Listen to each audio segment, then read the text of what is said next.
사도신경 하심으로 우리들의 신앙을 고백하도록 하겠습니다. 전능하사 천지를 만드신 하나님 아버지를 내가 믿사오며 그 외아들 우리 주 예수 그리스도를 믿사오니 이는 성령으로 잉태하사 동정녀 마리아에게 나시고 본디오 빌라도에게 고난을 받으사 십자가에 못 박혀 죽으시고 장사한 지 사흘 만에 죽은 자 가운데서 다시 살아나시며 하늘에 오르사 전능하신 하나님 우편에 앉아 계시다가 저리로서 산자와 죽은 자를 심판하러 오시리라. 성령을 믿사오며 거룩한 공회와 성도가 서로 교통하는 것과 죄를 사하여 주시는 것과 몸이 다시 사는 것과 영원히 사는 것을 믿사옵나이다. 아멘.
함께 나눌 말씀은 여호수아 21장 1절에서 19절 말씀입니다.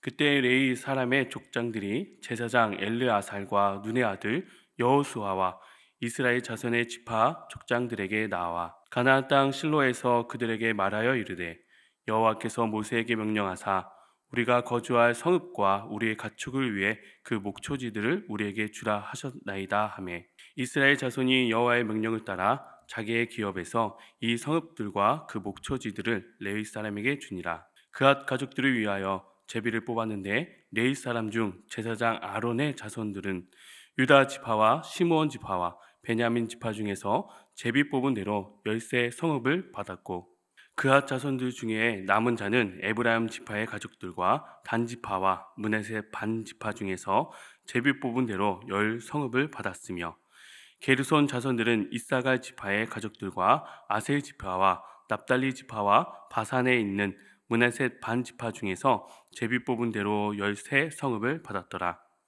므나리 자손들은 그 가족대로 르우벤 지파와 갓 지파와 스불론 지파 중에서 12 성읍을 받았더라. 여호와께서 모세에게 명령하신 대로 이스라엘 자손이 제비 뽑아 레위 사람에게 준 성읍들과 그 목초지들이 이러하니라. 유다 자손의 지파와 시므온 자손의 지파 중에서는 이 아래에 기명한 성읍들을 주었는데 레위 자손 중 그앗 가족들에게 속한 아론 자손이 첫 번째로 제비 뽑혔으므로 아낙의 아버지 아르바의 성읍 유다 산지 기랏 아르바 곧 헤브론과 그 주위의 목초지들을 그들에게 주었고 그 성읍의 밭과 그 촌락들은 여분네의 아들 갈렙에게 주어 소유가 되게 하였더라. 제사장 아론의 자손에게 준 것은 살인자의 도피성 헤브론과 그 목초지이요 또 림나와 그 목초지와 얏들과 그 목초지와 에스드모와 그 목초지와 홀론과 그 목초지와 드빌과 그 목초지와 아인과 그 목초지와 윳다와 그 목초지와 벳세메스와 그 목초지이니 이 두 지파에서 9 성읍을 냈고 또 베냐민 지파 중에서는 기브온과 그 목초지와 게바와 그 목초지와 아나돗과 그 목초지와 알몬과 그 목초지 곧 네 성읍을 냈으니 제사장 아론 자손의 성읍은 모두 10세 성읍과 그 목초지들이었더라. 기도하시겠습니다. 할렐루야. 사랑이 많으신 우리 하나님 아버지, 오늘도 주님 앞에 나와 예배하며 하루를 맞이합니다. 이 새벽 주님께서 주시는 말씀을 갖고 하루를 살아가며 하나님의 인도하심 속에 평안을 누리며 살아가게 하시옵소서. 지난 설 명절 기간 동안 우리를 인도하시고 보호해주신 하나님 아버지께 감사드립니다. 다시 일상 속으로 돌아와 하는 모든 삶의 모습 속에 하나님의 은혜와 은총이 충만하게 하여 주시옵소서. 오늘 우리가 여호수아 21장 말씀을 통해 하나님께서 우리에게 주신 말씀을 같이 묵상하며 기도로 나아가려고 합니다. 우리가 레위 지파처럼 자족하며 흩어진 자리에서 하나님께 영광 돌리는 삶을 살게 하여 주시옵소서. 주님께서 우리를 공평하게 채워주심을 믿고 감사하며 살게 하여 주시옵소서. 우리 삶 속에서 하나님의 말씀을 가르치고 실천하는 삶이 되게 하여 주시옵소서. 오늘도 다양한 모습과 모양대로 살아가는 우리 모든 성도님들의 가정과 사업과 자녀들을 보호하시고 이 예배를 기쁘게 받아 주시옵소서. 예수 그리스도의 이름으로 기도드리옵나이다. 아멘. 오늘 본문은 가나안 땅 분배 과정에서 레위 지파가 받은 성읍과 목초지에 대한 내용입니다. 여호수아서 13장에서 시작된 이스라엘 민족의 땅 분배 내용이 이제 20장 도피성 설치까지의 내용으로 마무리되었습니다. 그리고 마지막 땅을 기업으로 받지 못했던 레위 지파에서 자신들이 살 수 있는 성읍을 요구하게 됩니다. 아시다시피 레위인들은 각 지파의 11조로 생활을 유지했습니다. 그런 레위인들도 잠을 잘 집과 각 지파들에게 받은 가축들을 기를 목초지가 필요한 것입니다. 그래서 민수기 35장 2절에서 3절 이렇게 말씀하고 있습니다. 민수기 35장 2절입니다. 이스라엘 자손에게 명령하여 그들이 받은 기업에서 레위인에게 거주할 성읍들을 주게 하고 너희는 또 그 성읍들을 두르고 있는 초장을 레위인에게 주어서 성읍은 그들의 거처가 되게 하고 초장은 그들의 재산인 가축과 짐승들을 둘 곳이 되게 할 것이라. 이는 땅 자체는 각 지파에 소유되었지만 살 수 있는 장소와 가축들을 돌볼 수 있는 목초지들을 지정받은 것입니다. 그 땅에서 살지만 땅의 주인은 아닌 상황인 것이죠. 레위인에게는 딱 삶에 살아가는데 필요한 만큼의 은혜만 주어진 것이죠. 우리가 지난주까지 임원 부흥의 예배를 드리며 담임 목사님께서 신약과 구약을 쭉 한번 흩어주셨습니다. 구약 시대에 이스라엘 백성이 형통에 빠지자 풍요로운 삶에 젖어들어서 하나님을 잊고 살아가는 것을 함께 살펴볼 수 있었는데요. 왜 풍요로운 삶 자체가 나쁜 것이겠습니까? 다만 그 풍요가 하나님을 잊게 만드는 것이 그게 위험한 것이죠. 하늘 소망에 대한 기대감보다 이 땅에서 아직 누리지 못한 혜택과 풍요로움을 더 아쉬워하는 것이 위험한 것입니다. 제일 큰 위기는 그러한 영적 상태를 스스로 분별하기 어려운 상황에 빠지기 쉽다는 것이죠. 즉 위기를 위기라고 인식하지 못하는 것입니다. 요번에 사연금 받아서 오늘은 어디를 놀러 가야 되겠다. 이번에 받은 이 투자 금액을 빨리 받으면 어디에 또다시 투자해야 되겠다. 일상적으로 나눌 수 있는 이야기고 늘상 우리 삶 가운데 다양하게 이야기할 수 있는 일이라 생각합니다. 그러나 그러한 물질적인 풍요와 물질적인 관심이 하나님의 말씀을 잊어버리게 되고 하나님의 나라에 대한 소망보다는 이 땅에서 소망이 더 큰 것이 위기로 닥칠 수 있다는 것입니다. 또는 그 반대로 가난 때문에 하나님을 저주하거나 하나님의 이름을 욕되게 하는 것만큼 슬픈 것이 없습니다. 가난은 이 땅에서 우리 애들의 삶을 불편하게 합니다. 제가 담임으로서 단독 목회를 했었는데요. 처음 연고지도 없는 의정부에서 담임을 하게 될 때 집을 구하기가 쉽지가 않았어요. 점점 결혼을 하고 이사를 가면 갈수록 집의 규모가 작아지고 또 시간이 흐를수록 저희는 자녀가 생기고 그 자녀는 점점 커가고 비용에 맞춰서 교회 근처에 있는 집을 구하게 됐는데 그날 밤에 다행히 방에서 입김은 나오지 않았지만 굉장히 추웠던 기억이 납니다. 우풍이 굉장히 센 집이어서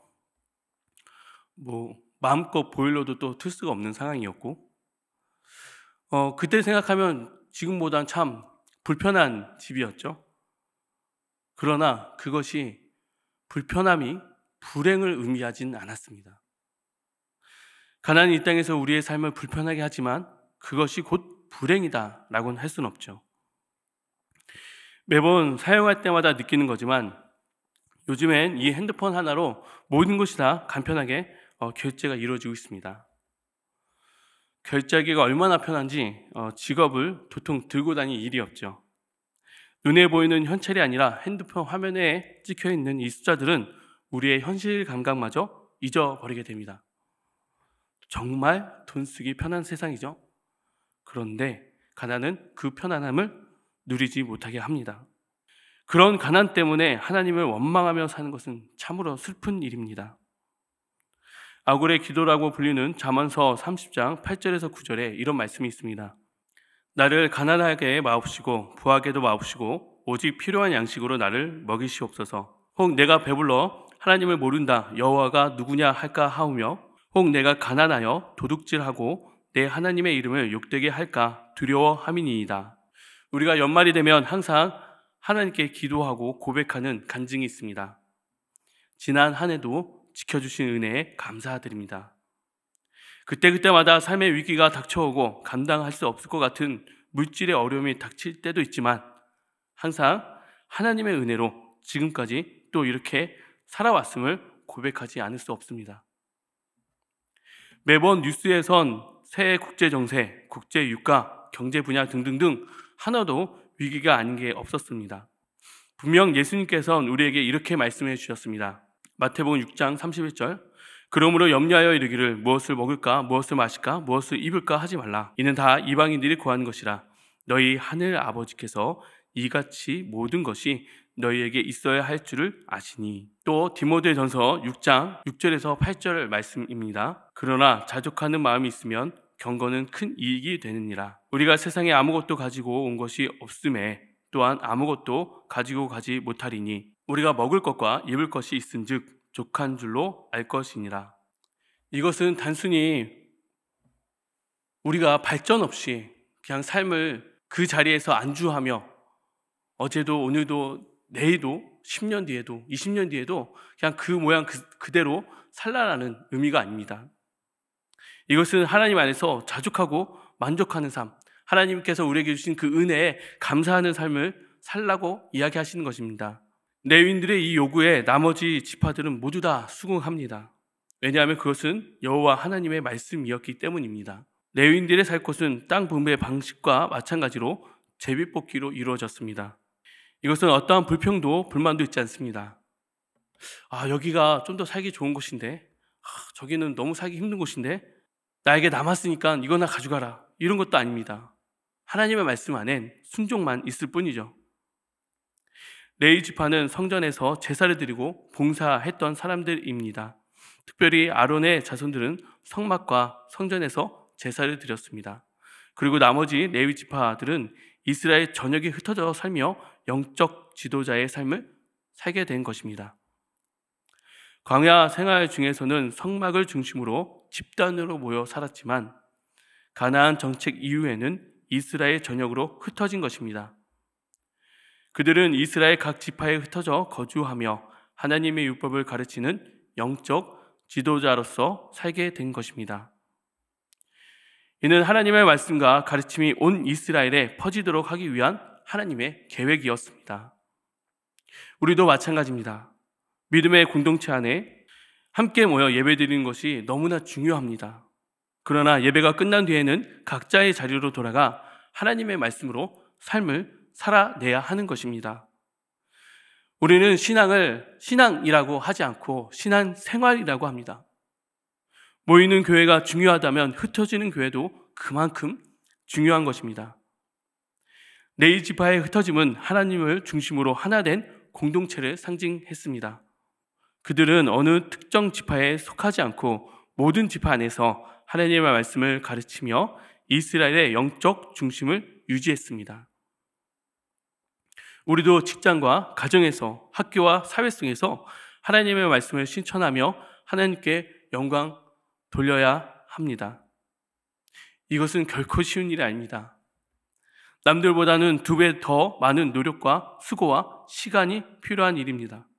이것은 결코 쉬운 일이 아닙니다. 남들보다 2배는 더 많은 노력과 수고와 시간이 필요한 일입니다. 세상적 가치관으로 보면 그것은 바보 같은 일이며 한심한 일로 보일 것입니다.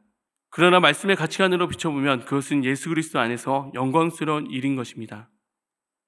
그것은 남들이 알아주던 안 알아주던 계속 해야 되는 일이며 인기가 없고 비선호하는 일이고 매우 오래 걸리는 일입니다.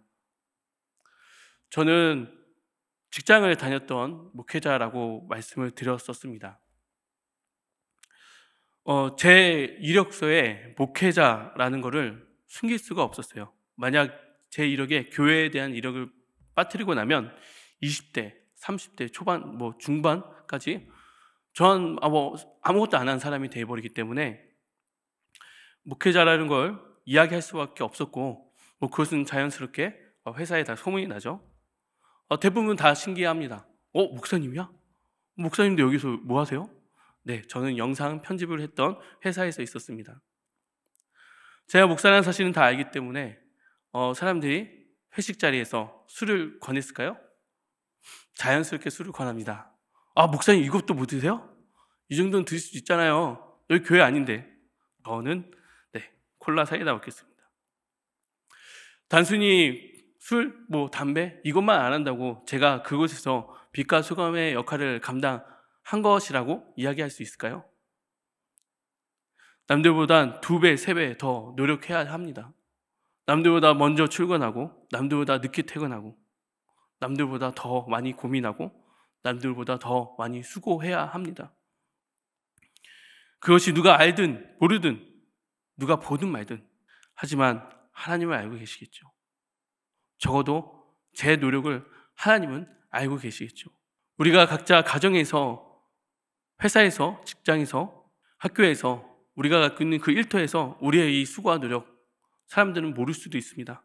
심지어 우리가 함께 나누는 우리 지체들조차도 모를 수도 있습니다. 그러나 하나님은 알고 계시겠죠. 우리의 삶을 통해 말씀이 실천되어지며 하나님께 영광 돌리는 삶. 오늘 함께 모여 예배하는 우리 모두에게 그러한 그리스도의 영광이 가득한 하루가 되기를 축원합니다. 여호수아 21장 말씀은 우리에게 중요한 두 가지 교훈을 해줍니다. 하나님께서는 우리에게 필요한 공급을 공평하게 공급하신다는 것입니다. 풍요로움 속에서도 부족함 속에서도 하나님을 신뢰하는 자족의 마음을 가지시기 바랍니다. 하나님께서 우리에게 흩어진 교회로 부르셨다는 사실 또한 잊지 말아야 합니다. 예배를 통해 은혜를 받았다면 이제 각자의 자리에서 그 은혜를 삶으로 살아내야 합니다. 그래서 우리 한사랑교회는 2월달 예배 주제가 바로 선교하는 교회입니다. 국내 선교, 해외 선교, 지역사회 선교 등 우리들의 모습을 통해 예수 그리스도의 사랑을 전하는 우리 모두가 되길 소망합니다. 우리 주기도문 하심으로 하나님께 나아가도록 하겠습니다. 하늘에 계신 우리 아버지, 이름이 거룩히 여김을 받으시오며 나라가 임하시오며 뜻이 하늘에서 이루어진 것 같이 땅에서도 이루어지이다. 오늘 우리에게 일용할 양식을 주시옵고 우리가 우리에게 죄 지은 자를 사하여 준 것 같이 우리의 죄를 사하여 주시옵고 우리를 시험에 들게 하지 마시옵고 다만 악에서 구하시옵소서. 나라와 권세와 영광이 아버지께 영원히 있사옵나이다. 아멘.